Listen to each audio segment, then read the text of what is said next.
Si parte con le elezioni amministrative ad Agrigento, quale è il candidato ideale? Non c'è un candidato ideale, qua c'è un bisogno di una liberazione totale da un sistema politico assolutamente marcio.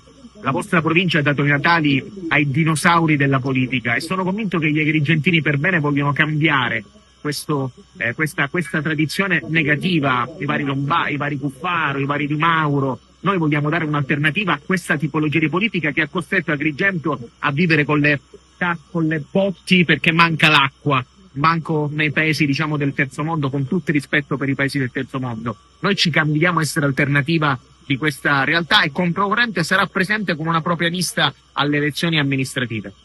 Noi non escludiamo nulla, le persone di buona volontà sono tutte benvenute. Abbiamo questa mattina l'esigenza di lanciare un messaggio a chi vuole liberare questa città, quindi noi siamo presenti, siamo pronti, stiamo organizzando una squadra operativa e certamente avremo la possibilità di dare un'alternativa concreta a questa città. L'ambizione non è quella di concentrarsi sul candidato a sindaco, perché quella può essere solamente una persona, l'ambizione è quella di creare una squadra di governo da presentare ad Agrigento. Quindi il nostro compito in questo momento è quello di avviare un processo democratico gioioso per cui le brave persone di Agrigento, quelle che purtroppo non fanno politica, contribuiscano ad un progetto che da un lato è una liberazione di Agrigento, come dice, ma dall'altro è una costruzione di una nuova Agrigento. Perché ad un certo punto possiamo arrivare all'estremo che non è più colpa loro, di quelli che sono lì. C'è una notizia di ieri, del Sole 24 Ore, Agrigento è la penultima città in Italia per efficienza amministrativa, significa che col comune lì non funziona.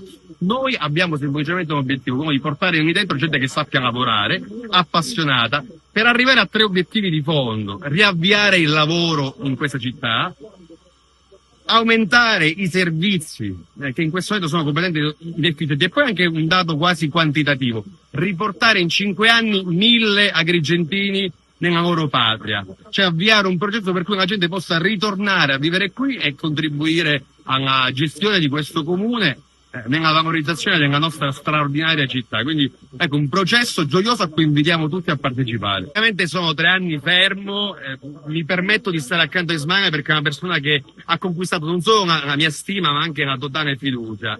In questo senso è chiaro che ognuno deve poter contribuire a un progetto come può, ma l'ambizione non è quella, perché siamo abituati a candidati a sindaco che vanno al comune e poi si schiantano. Non è importante, è molto più importante creare una squadra di governo, qualcuno che si possa poi efficacemente occupare della città. A me personalmente interessa questa cosa qui, che è una premessa. Noi non lanciamo oggi un candidato sindaco, sia chiaro, noi oggi lanciamo l'idea di controcorrente presente in queste elezioni amministrative, lanciamo una sfida alla vecchia classe politica dicendo ci saremo anche noi, lo facciamo al sindaco uscente, uno dei peggiori sindaci che ha avuto questa città, abbandonata, completamente dissestata. Capitale della cultura è la dimostrazione della inefficienza, incapacità totale di amministrare questa città. Allora il sindaco uscente, diciamo, abbia dignità e se ne stia a casa.